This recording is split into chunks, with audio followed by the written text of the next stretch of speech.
नमस्कार दोस्तों, मैं सोनू जौहरी समीक्षा इंस्टीट्यूट में आपका स्वागत करता हूँ। एमपीपीएससी के बाद जो अभ्यर्थी अभी इंटरव्यू देके निकले हैं उनसे बात करते हैं। इंटरव्यू का माहौल कैसा रहा, सबसे पहले सर का परिचय जानेंगे। सर, आपका शुभ नाम? मेरा नाम इंद्रेश है। मैं छिंदवाड़ा से आया हूँ।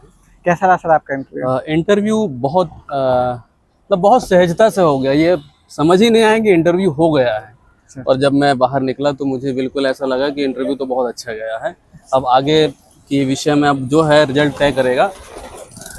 कौन सा पैनल मिला सर आपको? मुझे पैनल मिला था मेहरा सर का। एवरेज कितने टाइम तक रहा आपका इंटरव्यू?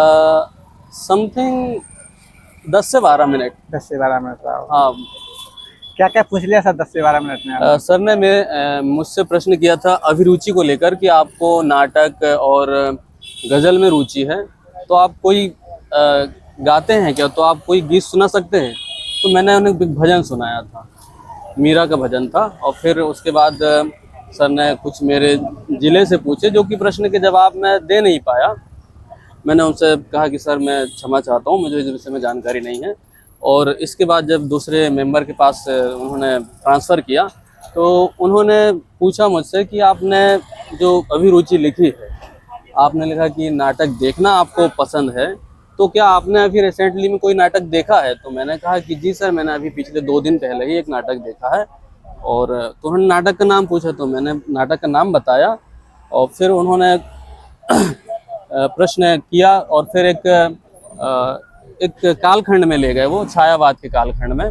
और उन्होंने एक कवि का नाम बताया और कवि के विषय में उन्होंने बताया कि आप इनकी कोई रचना जो आपको याद हो उस समय की तो आप बताएंगे। तो फिर मैंने बताया उनको जो कविता बहुत ज़्यादा पढ़ी जाती है, बोले एक वंदना है, बोले क्या आपको याद है निराला की वंदना। तो मैंने कहा जी सर, मैंने फिर उसे भी सुनाया। फिर उसके बाद उन्होंने गज़ल से तो कोई प्रश्न किया नहीं, गज़ल मेरा हॉबी था। और फिर इसके बाद उन्होंने फिर दूसरे को जब ट्रांसफ़र किया दूसरे मेंबर को, तो उन्होंने मुझे थोड़ा सा मतलब प्रश्न थोड़ा कठिन पूछ लिया। लेकिन फिर मैंने सर से कहा कि सर मैं अनुमान लगा के बताना चाहता हूँ, अगर आप कहें तो फिर मैंने अनुमान लगा के बताया तो बोले ठीक है। इसके बाद फिर वहाँ से तीसरे से चौथे मेंबर के पास गया ट्रांसफ़र होके इंटरव्यू।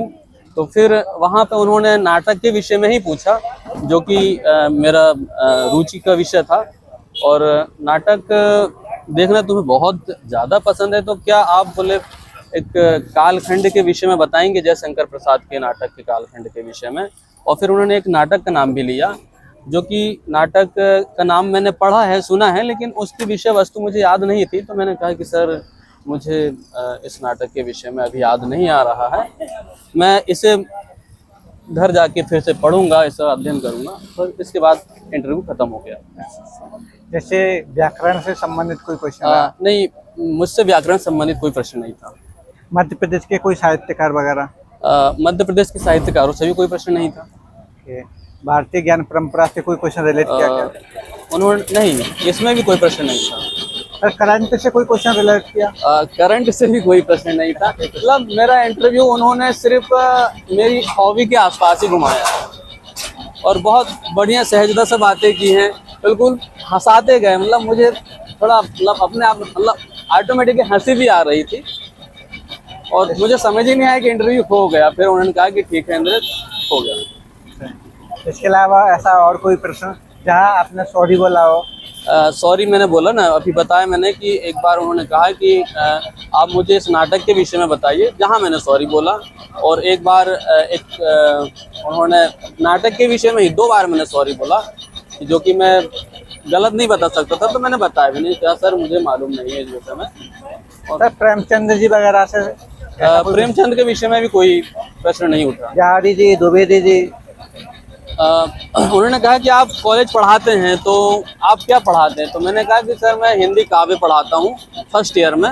तो उन्होंने बोले क्या है उसमें, ये पूछा। तो मैंने बताया कि सर उसमें आदिकाल भी है, भक्ति काल भी है, रीति काल भी है, आधुनिक काल भी। मतलब सामान्य सी जानकारी जैसे प्रश्न पूछे कि मुझे लगा ही नहीं कि मैं इंटरव्यू दिया हूँ।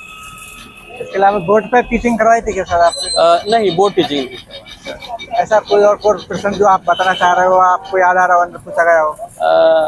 नहीं, ऐसा कोई एक प्रश्न जो है उन्होंने जो अपनी अगर हॉबी अगर लिखा है तो उस हॉबी के आसपास आपके जिले से जो भी जानकारी मिल सकती है, चाहे वो कितने ही पुरानी क्यों ना हो, अगर वो राज्य स्तर की हो या राष्ट्रीय स्तर की हो, तो उसे जरूर आप नोट करें, हॉबी से संबंधित। बहुत अच्छा लगा सर आपसे बात करके, आपको बहुत बहुत शुभकामनाएं। Thank you sir.